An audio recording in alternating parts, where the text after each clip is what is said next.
Hello दोस्तों, मैं CA पूजा केला आपका स्वागत करती हूँ मेरे यूट्यूब चैनल में। आज हम एक बहुत ही इंटरेस्टिंग टॉपिक देखने वाले हैं, जर्नल एंट्री। चाहे क्लास 11th हो, क्लास 12th हो, ग्रेजुएशन हो, पोस्ट ग्रेजुएशन हो या हायर स्टडीज हो, एक अकाउंटेंसी स्टूडेंट को जर्नल एंट्री से इंपॉर्टेंट और कोई भी नहीं होता है। जर्नल एंट्रीज इस सबसे इंपॉर्टेंट टॉपिक है आपके पूरे अकाउंटिंग जर्नी में। इसीलिए ये वाला लेक्चर आप बहुत गौर से सुनिए, बहुत कंसंट्रेशन के साथ सुनिए। मैंने बहुत ही सिंपल और आसान तरीके से समझाए हैं सारे रूल्स और जर्नल एंट्रीज को कैसे पास करते हैं। आप जब ये लेक्चर सुन लेंगे उसके बाद आपके मन में कोई भी डाउट नहीं बचेगा जर्नल एंट्रीज। तो चलो हम शुरू करते हैं। What is a journal entry? The systematic and chronological record of all financial transactions related to business is called a journal entry. Chronological का क्या मतलब होता है? Date wise.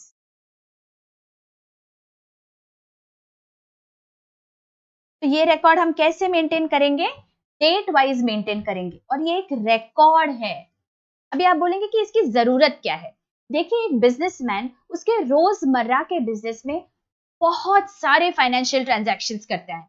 वो कुछ परचेज करेगा, चाहे कैश पे करेगा या क्रेडिट में करेगा, कुछ बेचेगा कैश में या क्रेडिट में।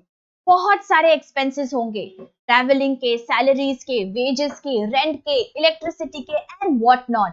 ये सारे एक्सपेंसेस वो इनकर करेगा और उसके बाद उसे रेवेन्यू जनरेट होगा। तो सारे ट्रांजैक्शंस वो आखिर याद कैसे रखेगा? इसीलिए हम अकाउंटेंसी में एक बिजनेसमैन को असिस्ट करने के लिए एक रिकॉर्ड मेंटेन करते हैं, एक सिस्टमैटिक रिकॉर्ड मेंटेन करते हैं ताकि उसे अपने सारे फाइनेंशियल ट्रांजैक्शंस एक साथ मिल जाए और उसी को हम जर्नल एंट्री बोलते हैं। अभी कुछ थंब रूल्स होते हैं। जर्नल एंट्री पास जब हम करते हैं तो हर जर्नल एंट्री के दो एस्पेक्ट्स होते हैं, एक डेबिट और एक क्रेडिट। अभी इसका क्या मतलब हुआ? चलो हम एक एग्जाम्पल से समझते हैं। अगर हम किसी मोबाइल शॉप में जाते हैं मोबाइल खरीदने के लिए, तो हमने क्या खरीदा, हमारे पास क्या आता है? हमारे पास आता है मोबाइल। और वो मोबाइल खरीदने के लिए हमने क्या दिया?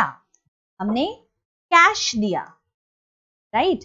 मतलब ये जो फाइनेंशियल ट्रांजैक्शन है मोबाइल खरीदने का, उसके हमने दो हिस्से कर दिए। एक तो कुछ आया हमारे पास और एक कुछ गया। इसी को हम अकाउंटिंग टर्म्स में क्या बोलते हैं? हमने किसी को डेबिट दिया और किसी को क्रेडिट किया। चलो और एक एग्जांपल देखते हैं। अगर हम किसी रेस्टोरेंट में गए और हमने वहां पे खाना खाया, तो खाना हमारे पास आया और क्या गया? हमारे पास से कैश गया, isn't it? अगेन ये भी पर्टिकुलर ट्रांजैक्शन के हमने दो हिस्से कर दिए, कुछ आया और कुछ गया। जो आया उसे हम बोलेंगे डेबिट और जो गया उसे हम बोलेंगे क्रेडिट। सिंपल। तो हर ट्रांजैक्शन के हमें दो हिस्से करने ही करने हैं। Always there will be some debit and there will be some credit. अच्छा, नेक्स्ट थंब रूल क्या है? नेक्स्ट थंब रूल ये बोलता है दैट हम जो भी एंट्रीज पास करेंगे वो बिजनेस के पॉइंट ऑफ व्यू से पास करेंगे और ना कि प्रोप्राइटर के। अगर प्रोप्राइटर ने अपनी निजी जिंदगी में कुछ भी पैसा कमाया है या कुछ एक्सपेंसेस किए हैं, कुछ एसेट्स खरीदे हैं, उससे बिजनेस को कोई भी लेना देना नहीं है। जब हम जर्नल एंट्रीज पास करेंगे तो सारे के सारे बिजनेस के पॉइंट ऑफ व्यू से करेंगे। We will be in the shoes of the business and then look at our financial transactions and then pass journal entries. Is that very clear? So there are just 2 points that we have to remember. एक point ये है कि हर transaction के दो हिस्से होते हैं, एक डेबिट और एक क्रेडिट, और दूसरा हम हमेशा बिजनेस के पॉइंट ऑफ व्यू से जर्नल एंट्रीज पास करेंगे। ऑलराइट, चलो लेट्स मूव अहेड। अब हम देखेंगे क्लासिफिकेशन ऑफ अकाउंट्स। ये मॉडर्न अप्रोच में हम कैसे अकाउंट्स को क्लासिफाई करते हैं। देखिए आपके सामने स्क्रीन पे एक्रोनिम आया है, clear. What does C stand for? Capital, L for liabilities, E for expenses और losses, A for assets and R for revenue और गेन। तो चलो इन एक्रोनिम्स को क्लियरली समझने के लिए हम आगे बढ़ते हैं और कैपिटल क्या है ये समझते हैं। कैपिटल इज द मनी और money is worth invested by the proprietor in the business. Proprietor ने बिजनेस चलाने के लिए जो इन्वेस्टमेंट किया है, चाहे वो कैश में हो, एसेट्स हो या गुड्स हो, उसे हम कैपिटल बोलते हैं। चलो एक एग्जांपल लेते हैं और अच्छी से समझते हैं। अगर लाला जी ने, हमारा एक प्रोप्राइटर है जिनका नाम है लाला जी, उन्होंने बिजनेस स्टार्ट किया है फर्नीचर का। ये बिजनेस स्टार्ट करने के लिए उन्होंने 1,00,000 रुपए बिजनेस के इन्वेस्ट किए। तो ये जो 1,00,000 रुपीज है, ये बिजनेस के पॉइंट ऑफ व्यू से क्या है, कैपिटल है, बिकॉज प्रोप्राइटर से उतना पैसा आया है। Getting it? जो भी प्रोप्राइटर इन्वेस्ट करेगा बिजनेस चालू करने के लिए, उसे हम बोलेंगे प्रोप्राइटर ने बिजनेस में कैपिटल लाया। ऑलराइट, चलो नेक्स्ट देखते हैं। लायबिलिटीज, द अमाउंट ओड और payable by the business to the outsiders, मतलब बिजनेस का जो ऑब्लिगेशन है, फ्यूचर में जो रीपेमेंट या पेमेंट करना है, जो पैसे अदा करने हैं, जो चुकाने हैं, उसे हम बोलते हैं ये लायबिलिटी है बिजनेस का। अभी लाला जी के एग्जाम्पल से समझते हैं। अगर लाला जी ने उनके बिजनेस के लिए कुछ रॉ मटेरियल खरीदा, उन्होंने कुमार से कुछ रॉ मटेरियल खरीदा, लेकिन पैसे अभी नहीं दिए, वो बोलेंगे कि मैं पैसे 1 महीने के बाद देता हूं। इसका मतलब ये जो उन्होंने परचेज किया है, ये उन्होंने क्रेडिट पे किया, उधारी पे किया। तो क्या कुमार उनको परचेज देके, उनको वो गुड्स देके भूल जाएगा? नहीं, कुमार बाद में पैसा वसूल करेगा लाला जी से। तो इसीलिए लाला जी के सिर पे अभी क्या हो गया, पूछा हो गया सिर पे, कि फ्यूचर में कुमार को पैसा देना है। तो कुमार हमारा कौन बन जाता है? कुमार बन जाता है हमारे बिजनेस का क्रेडिटर, और इस क्रेडिटर को फ्यूचर में हम पैसे देंगे, हमारा ये ऑब्लिगेशन है, इसीलिए ये हमारी लायबिलिटी है। इसी तरह हमने अगर बैंक से कोई लोन खरीदा, कोई लोन लिया, तो क्या बैंक लोन देके भूल जाएगी? नहीं, बैंक वो लोन हमसे वसूल करेगी। तो इसीलिए हमारे बिजनेस का ये ऑब्लिगेशन है कि हम बैंक को वो पैसा चुकाए। Again that becomes our liability. देखिए, creditors, bills payable, bank overdraft, loans, ये सारे एग्जाम्पल्स है हमारे लायबिलिटीज के। क्लियर? चलो आगे बढ़ते हैं। Expenses, the amount paid by a business to receive any benefit is termed as expenditure and no future economic benefit will be received।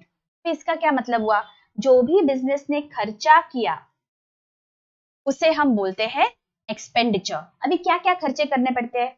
Purchases है, सैलरीज है, इलेक्ट्रिसिटी, रेंट, एडवर्टीजमेंट, और भी कई सारे खर्चे हैं जो बिजनेस को रोजमर्रा का बिजनेस ऑपरेट करने के लिए करने पड़ते हैं। वो सारे खर्चे हम तभी करते हैं जब उनका बेनिफिट हमें मिल गया। अगर लाला जी ने किसी को सैलरी दिया, एम्प्लॉय को, राइट, सैलरी क्यों दे रहे हैं लाला जी? सैलरी इसलिए दे रहे हैं क्योंकि वो एम्प्लॉय ने उन्हें कोई सर्विस प्रोवाइड किया होगा, राइट। मतलब बेनिफिट क्या मिला? ये बेनिफिट मिला in the form of service, in the form of maybe electricity मिली है, इन द फॉर्म ऑफ कोई शोरूम मिला है, इसके लिए हम रेंट देंगे, इसके लिए हम बिजली का बिल भरेंगे, इसीलिए हम किसी को सैलरी देंगे। तो ये जो सारे एक्सपेंसेस है जिसका बेनिफिट हम ले चुके हैं, उसे हम बोलते हैं एक्सपेंस। ओके, चलो अभी आगे बढ़ते हैं। What are assets? An asset is a resource controlled by the business from which future economic benefits are expected to flow to the business। इसका क्या मतलब हुआ? हमने खर्चा तो किया, लेकिन खर्चा सिर्फ ये साल के लिए बेनिफिट नहीं प्रोवाइड करेगा, वो खर्चा मुझे 5, 10, 15 साल तक फ्यूचर में खर्चा मुझे फ्यूचर इकोनॉमिक बेनिफिट देता रहेगा, इसीलिए मैं उसे बोलती हूँ मेरा एसेट है। हम एग्जाम्पल ले लेते हैं प्लांट एंड मशीनरी का। अगर मेरे पास प्लांट एंड मशीनरी अभी है जो मुझे 100 यूनिट्स का प्रोडक्शन मैं कर पा रही हूं, और मैंने एक नई प्लांट एंड मशीनरी खरीदी के वजह से मैं अभी 150 यूनिट्स प्रोड्यूस कर पा रही हूँ, इसका मतलब 50 यूनिट्स में ज्यादा प्रोड्यूस कर सकती हूँ, मतलब 50 यूनिट्स फ्यूचर में मैं ज्यादा सेल कर पाऊंगी। अगर ज्यादा सेल किया, इसका मतलब मुझे इकोनॉमिक बेनिफिट फ्यूचर में ज्यादा मिलेगा।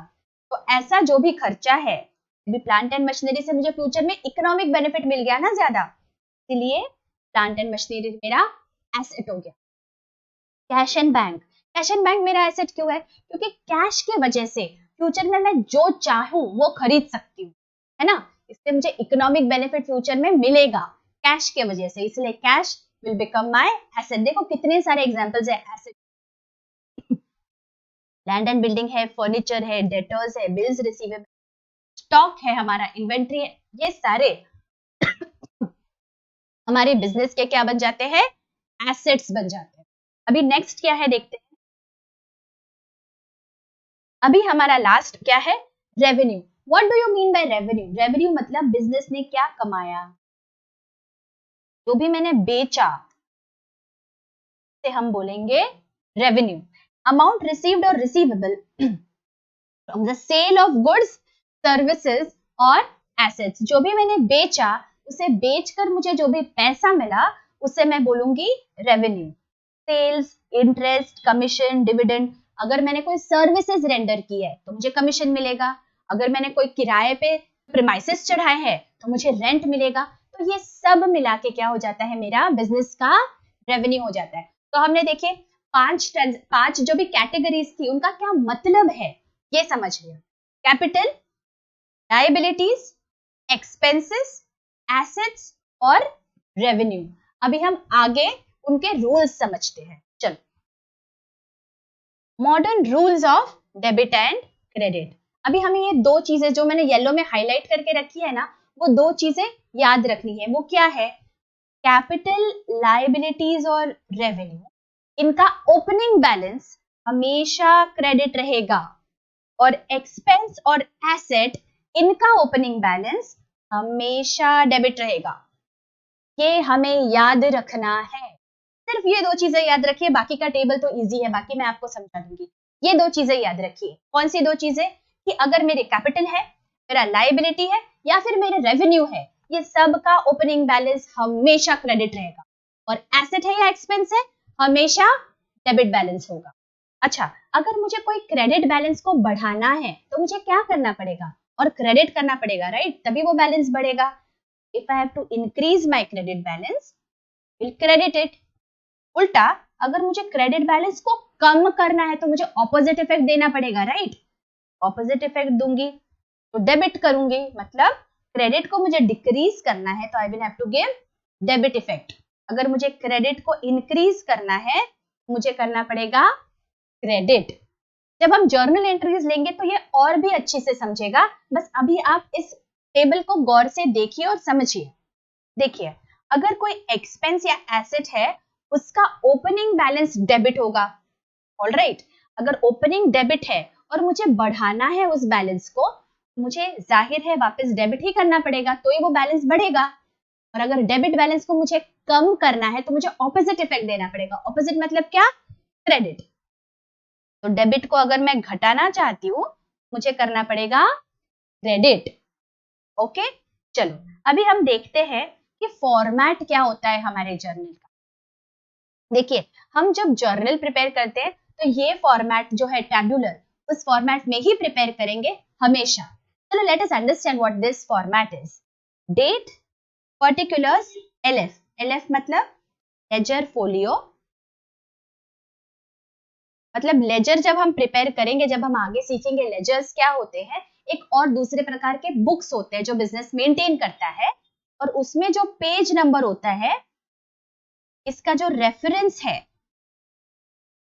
से हम बोलते हैं लेजर फोलियो। मतलब अगर मुझे समझना है कि ये वाला जो ट्रांजैक्शन है वो लेजर में कौन से पेज पे देखूं मैं, तो वो पेज नंबर 10 है। कैपिटल का अकाउंट में भी पेज नंबर 11 में होगा। तो वो वाला जो पेज नंबर है लेजर का, वो मुझे खोलना है बस। It is just for referencing, nothing else. अच्छा, दूसरा कॉलम क्या है? Debit rupees and last is credit rupees. अभी मैंने एक एंट्री करके बताई है, अभी आपको वो एंट्री नहीं समझेगी।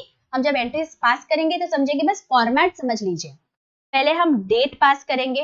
कौन सी डेट है? 1 अप्रैल। जो जर्नल एंट्री है वो लिखेंगे कैश अकाउंट डेबिट, डीआर मतलब डेबिट का शॉर्ट फॉर्म है। और हमेशा जब हम क्रेडिट लिखते हैं तो टू लिखते हैं, TR नहीं लिखते हैं। कैश अकाउंट डेबिट, और जब जर्नल एंट्री में लिखेंगे तो उसे बोलेंगे टू कैपिटल। टू कैपिटल मतलब कैपिटल को क्रेडिट किया। अभी कैश को डेबिट किया तो डेबिट कॉलम में उसका अमाउंट लिखना है, और कैपिटल को क्रेडिट किया तो क्रेडिट कॉलम में उसका अमाउंट लिखना है। और ये जो मैंने लिखा है ना, being capital brought in the business, ये जो बीइंग से स्टार्ट होता है इसे हम बोलते हैं नरेशन। नरेशन मतलब क्या? मैंने ये जर्नल एंट्री क्यों पास की, इसका मैं एक सिंपल वर्ड्स में एक्सप्लेनेशन देती हूँ, उसे मैं बोलती हूँ this is the narration. Alright, ये फॉर्मेट समझ लीजिए, जर्नल एंट्री क्यों पास की है, कैसे पास की है, वो हम आगे समझने वाले हैं। ऑलराइट, चलो अभी technique of journalising. Now when I am passing the journal entries we will look at this one by one and then understand this technique. Okay, चलो अभी हम जर्नल एंट्री की ओर बढ़ते हैं। पहली जर्नल एंट्री क्या है, स्क्रीन पे देखिए। Rahul commenced business with cash ₹1 lakh. अभी हमारे जर्नलाइजिंग के टेक्निक में हमने देखा है कि पहले हमें क्या करना है, identify the accounts which are affected. कौन से अकाउंट्स अफेक्ट हो रहे हैं यहाँ पे? राहुल ने बिजनेस चालू किया और बिजनेस में पैसा इन्वेस्ट किया, मतलब राहुल ने बिजनेस में पैसा डाला, that becomes the capital of the business. और पैसा डाला, राइट, मतलब कैश। ये दो चीजें अफेक्ट हो रही है। अभी सेकंड क्या देखना है हमें कि कौन से कैटेगरी में फॉल हो रहा है। जो क्लियर वाला कैटेगरी था ना, capital, liability, expense, asset and revenue, तो ये पांचों में से ये क्या है? कैपिटल तो मालूम है हमें, कैश क्या है? फ्यूचर इकोनॉमिक बेनिफिट मिलेगा, इसलिए कैश हमारा एसेट है। अभी कैपिटल और कैश दोनों का ओपनिंग बैलेंस क्या होता है? कैपिटल का ओपनिंग बैलेंस हमेशा क्रेडिट होता है। मैंने आपको बोला था ये दो चीजें याद रखनी है। कैपिटल का ओपनिंग बैलेंस हमेशा क्रेडिट होता है और एसेट का ओपनिंग बैलेंस हमेशा डेबिट होता है। चलो हम वो लिख लेते हैं, का ओपनिंग बैलेंस हमेशा क्रेडिट, का ओपनिंग बैलेंस हमेशा डेबिट।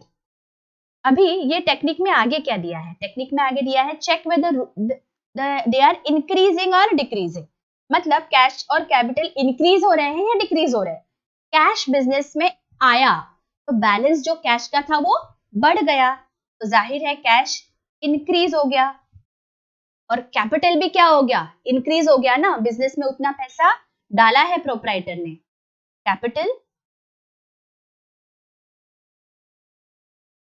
इंक्रीज हो गया। अभी मैंने जब आपको टेबल समझाया था तो बताया था, अगर क्रेडिट बैलेंस इंक्रीज हुआ है वापस क्रेडिट करो, और डेबिट बैलेंस भी इंक्रीज हुआ है भी डेबिट करो। सिंपल। तो अभी हमारी जर्नल एंट्री क्या आएगी? Cash account debit to capital.